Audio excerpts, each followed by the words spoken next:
Engineering అంటే వాళ్ళు first ఏంటంటే they should identify their interest first. వాడికి ఏ డొమైన్లో జాబ్ చేయాలని ఉంది ఆ ఇంట్రెస్ట్ని first they should find themself. Okay, వాడికి ఫర్ ఎగ్జాంపుల్ ఇప్పుడు ఈవీ మనం చాలా కామన్గా యూజ్ చేస్తున్న ఎలక్ట్రిక్ వెహికల్స్ అని చెప్పేసి ఇండస్ట్రియల్ ఆటోమేషన్ ఫ్యూ డొమైన్స్ ఉన్నాయి కోర్లో. సో వాడికి ఇప్పుడు semi conductor domain. So they should identify the interest first. అసలు వాడికి ఏం కావాలనే ఒక క్లారిటీ ఉండాలి వాడు. కానీ వాడు ఒకసారి జాబ్లో జాయిన్ అయిన తర్వాతే వాడికి ఒక క్లారిటీ వస్తుందేమో సార్.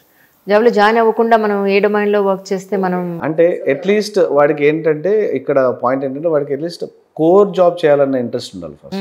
అంటే ఆ ప్యాషన్ వాడిని డ్రైవ్ చేస్తుంది. ఆ ప్యాషన్ లేదనుకోండి మీరు ఏ జాబ్లో అయినా కూడా he cannot survive for the long time. Absolutely. At least ఆ కోర్ ఫ్లేవర్ అదే కోర్ జాబ్ చేయాలని ఇంట్రెస్ట్ ఉన్న వాడికి ఏంటంటే హ్యాపీగా వాళ్ళు మేము ఏదైతే కరికులం డిజైన్ చేసాము హెచ్ఐడబ్ల్యూలో. సో ఈ కరికులం ఏంటంటే this is all on emerging technologies అనమాట. స్ట్రైట్ అవే మా కరికులం ఇంకా ఒక 2 months ట్రైనింగ్ ఇస్తామండి మేము. ఇక్కడ only 2 months 2 months training. What ever they cannot do in 4 years. Okay, వాళ్ళు 4 yearsలో చేయలేదు, మేము 2 monthsలో చేసేస్తాం. That's so nice. So almost like ఒక 15 modules with 5 softwares which is related to core. So by end of 2 months candidate will be with a job. Like sometimes like ఒక్కొక్కరికి 2-3 offer letters కూడా వస్తాయి మా దగ్గర. So student will be in confusion like ఎక్కడ join అవ్వాలి.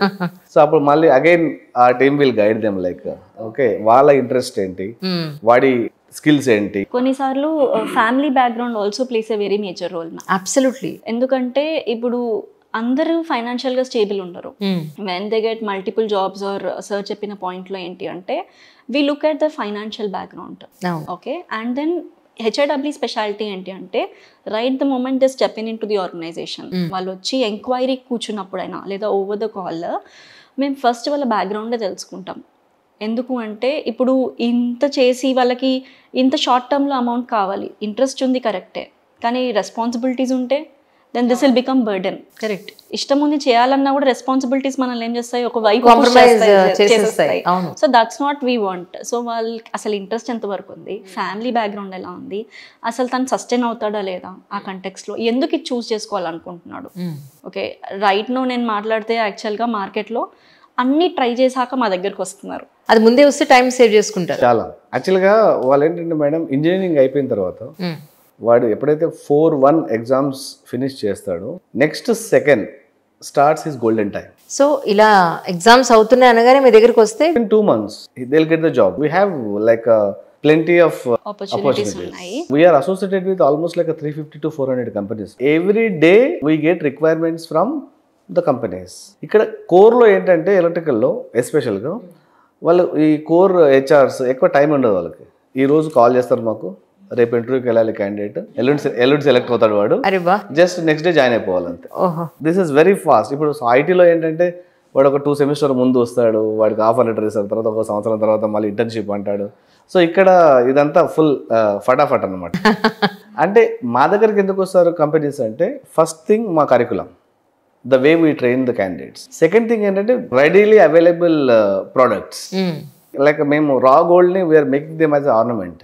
Right. So they have readily available product and they are ready to join immediately. So there are many advantages. And ఇంకొకటి మా దగ్గర ట్రైన్ అయిన క్యాండిడేట్ మళ్ళీ ఇంకా వాళ్ళు తీసుకున్న తర్వాత once they hire need not to give any training for them. అంతే కదా, మీరు ఇచ్చేస్తారు కదా. We'll make them like a job ready. Very simple. Finishing schools concept లాగా ఉంటుంది మా ఆర్గనైజేషన్. రైట్.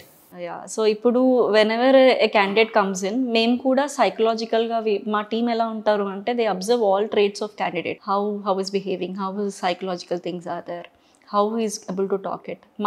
మేము మేజర్గా మంచి చదివే వాళ్ళని ఎవరైనా ప్లేస్ చేస్తారో వాళ్ళు తెచ్చేసుకుంటారు కదా. సో మేము బ్యాక్లాగ్ ఉన్న స్టూడెంట్ కూడా ప్లేస్ చేసాం ma'am. And then they were people who అసలు కాన్ఫిడెన్స్ లేదు మాట్లాడడానికి, ఇంటర్వ్యూ పర్ఫామ్ చేయడానికి.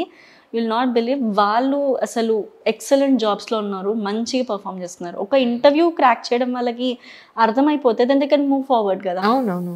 That confidence we build. What about the language part sir? Actually engineering చదివినా కూడా ఇంగ్లీష్ అని వాళ్ళు చాలా మంది ఉన్నారని విన్నాను. Is it right? Actually the point is language matters to some extent. Only like if you don't know how to speak in English, it's not like you cannot do job. Okay, frankly speaking, I don't how you present yourself and that's most important. అంటే మీకు ఎంతవరకు కావాలి ఆ skills అనేది కూడా మేము training ఇస్తాం. In addition with the technical skills we also provide soft skills training with external industry expertise people. So they'll train them like according to the industry standards. So those soft skills are enough. Once they get into the job, like they'll grow themselves. Communication point of view loki vaste electrical companies right now market strategy lo observe cheste chadukunna vallu raatleru valla companies ki because andaru IT ki vellipotunnaru. They want good at least knowledge ఉన్న person కావాలి train చేసుకోవడానికైనా. When you said like ఎవరికైనా నేర్పించచ్చా solar అని మీరు అడిగినప్పుడు మనకి at least A B C D రావాలి అనే కంటెక్స్ట్ లో నాకు అట్లీస్ట్ ట్రైనింగ్ బీటెక్ బ్యాచిలర్స్ వాడికి అది ఉండాలి కదా, డిప్లొమా బ్యాచిలర్స్. సో వాళ్ళకి ఏమవుతుంది అంటే క్యాండిడేట్ ని మేము ట్రైన్ చేసుకోగలుగుతామా అట్లీస్ట్, అది కూడా కంపెనీస్ చూస్తున్నాయి. Companies they got down to step down and they looking at candidate. Communication మేము తర్వాతైనా ఇచ్చుకోవచ్చు because it's just skill that can be learn at any moment of time. But నీకు ఆ జీల్ ఉండాలి to work and నీకు ఆ interest ఉండాలి to get in to core. Okay, అది కంపెనీస్ అబ్జర్వ్ చేస్తాయి and which many people don't know. మార్కెట్లో ఉన్న స్టూడెంట్స్ అందరికీ ఆ క్లారిటీ కావాలి అండ్ అవేర్నెస్ అస్సలు లేదు. అవును, నేను ఇప్పుడు నార్మల్గా ఒక కాలేజ్కి వెళ్తే కూడా నాకు అబ్జర్వ్ చేస్తే మీరు ఏ కాలేజ్కి వెళ్ళినా కూడా ఓకే మీ కజిన్స్ రిలేటివ్స్ ఎవరు చూసినా కూడా కాలేజ్ బయట పెద్ద పెద్ద బోర్డులలో అన్ని ఐటీ కంపెనీస్ ఉంటాయి కానీ ఒక్క ఎలక్ట్రికల్ కంపెనీ కూడా మీకు కనిపించదు. Out of 500-400 placement. There is a reason for that. వాళ్ళకి ఏంటంటే coming to the college like it's all matter of business. అవును, అంటే ఇక్కడ ఏంటంటే కోర్ కంపెనీస్లో స్టార్టింగ్ ప్యాకేజెస్ చాలా మినిమల్ నామినల్ ప్యాకేజెస్ ఇస్తారు. అంటే ఒక ఫ్రెషర్కి almost like their starting package starts with 2.4 LPA 3 LPA ఇస్తారు. సో అక్కడ ఏంటంటే అదంతా అట్రాక్టివ్ ప్యాకేజ్ అనిపించదు వాళ్ళకి. కోర్లో అది ఒక సెట్ బ్యాక్ అనుకోవచ్చు. ఇంకా కొంచెం లాంగ్ టర్మ్ చూడాలి. I vote to IM company side only because ఒక ఆర్గనైజింగ్ పాయింట్ ఆఫ్ వ్యూలో ఎట్లా ఆలోచిస్తారంటే why should I pay lakhs of rupees? అంతే కదా, వెరీ సింపుల్. కోర్లో ఏంటి మేడం అంటే once they are getting some experience over a period of 6 months to 1 year, when he joined like a 20K, within 1 year his salary will become double based on his performance. So attitude important ikkada. ee oka candidate ki attitude matters ikkada. So వాడి attitude ఇప్పుడు మీరు ఇంటర్వ్యూకి వెళ్ళినప్పుడు కూడా HRs no very well, వీళ్ళకి ఏం తెలియదని కూడా చెప్తారు. మేము I use to do so many interviews. మాకు హెచ్ఆర్ డైరెక్ట్ చెప్పేవాళ్ళు, సార్ మీరు ఎక్కువ టెక్నికల్కి వెళ్ళొద్దండి, ఏం తెలియదు, అది మాకు కూడా తెలుసు, కాకపోతే ఒక క్యాండిడేట్కి లెర్నింగ్ యాటిట్యూడ్ ఉందేమో చూడండి అంతే. అంటే వాడు కనీసం మనం నేర్పిస్తే నేర్చుకునే యాటిట్యూడ్ ఉంటే చాలండి, will make him understand. So అట్లాంటి యాటిట్యూడ్ ఉన్న పిల్లలు కావాలి కెరీర్లో. Correct, that attitude matters a lot. True. అది లేకపోతే వాడు ఏ డొమైన్లో కూడా he cannot do anything. Attitude matters a lot. ఇప్పుడు ఓన్లీ మనం ఎలక్ట్రికల్ ఇంజనీరింగ్ గురించి మనం ఎక్కువ మాట్లాడుకుంటున్నాం. So what about other parts అంటే ఏం చెప్తారు? మేజర్లీ మా specialization core ma'am, civil, mechanical, electronics and electrical, ఈ 4 సెగ్మెంట్స్ని. ఎందుకు వై వీ చూస్ దిస్? మీరు అన్నట్టు వెన్ వీ స్టార్టెడ్ మీ ఫస్ట్ క్వశ్చనే ఉండింది చాలా ఐటీ ఉండే, హౌ యు ఆర్ డిఫరెంట్ అనే క్వశ్చన్ అడిగినప్పుడు that's where we come into picture. Okay, నార్మల్గా వీ బిలీవ్ ఇన్ ఒక ఎకోస్పేస్ బిల్డ్ చేయాలి, ఆర్ ఎకోసిస్టమ్స్ బిల్డ్ చేయాలి కంట్రీలో ఆర్ ఎనీవేర్ అంటే కూడా అన్నీ ఈక్వల్గానే ఉండాలి. You have other higher and other lower, then obviously ecosystem పడిపోతుంది. Now everybody is into IT and you have many IT professionals. ఒక బేసిక్ ఇంట్లో ఎలక్ట్రికల్ ఇంజనీరింగ్ చేసిన వాళ్ళకి ఫ్యాన్ రిపేర్ చేయమంటే కాదు, right? They don't know what is positive, phase neutral idea లేదు, correct?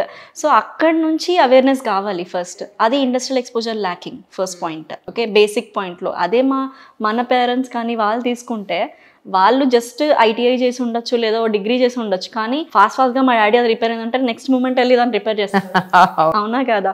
కానీ ఇప్పుడు ఇంజనీర్స్ అలా కాదు, first point. And second point, ఇక్కడ మార్కెట్లో చూసుకున్నప్పుడు అది బేసిక్ తెలియకపోతే మనం ఎట్లా బిల్డ్ అవుతాం? వీఆర్ డిపెండింగ్ ఆన్ ఈ అర్బన్ క్లాబ్ కానీ లేకపోతే వీళ్ళందరి మీద డిపెండ్ అవుతున్నాం. అండ్ వాళ్ళేంటి క్వాలిఫైడ్ కాదండి బాబు, అసలు ఏమీ తెలియకుండానే వచ్చి మేము చేసేస్తా ఉంటారు. తీరా చూస్తే మనం మళ్ళీ ఇంకొకసారి ఏమైనా క్వాలిఫైడ్ అని పిలిపించుకోవాల్సి వస్తాం. Exactly, then are doing nothing. Correct. So ఇప్పుడు అట్లాంటి సిచ్యువేషన్స్లో ఏమవుతుంది, we are coming into picture. మేము ఒక మిషన్ తీసుకున్నట్టే ఫ్రాంక్లీ స్పీకింగ్. ఎందుకు అంటే there is market for these people. Companies are waiting for technified qualified engineers. Okay, కంప్లీట్గా వాళ్ళని ట్రైన్ చేసుకొని మేము తీసుకుంటాము, will move forward. So when you have all బ్యాలెన్స్డ్గా వెళ్తేనే కదా కంట్రీ కూడా గ్రో అవుతుంది, and then everybody will flourish.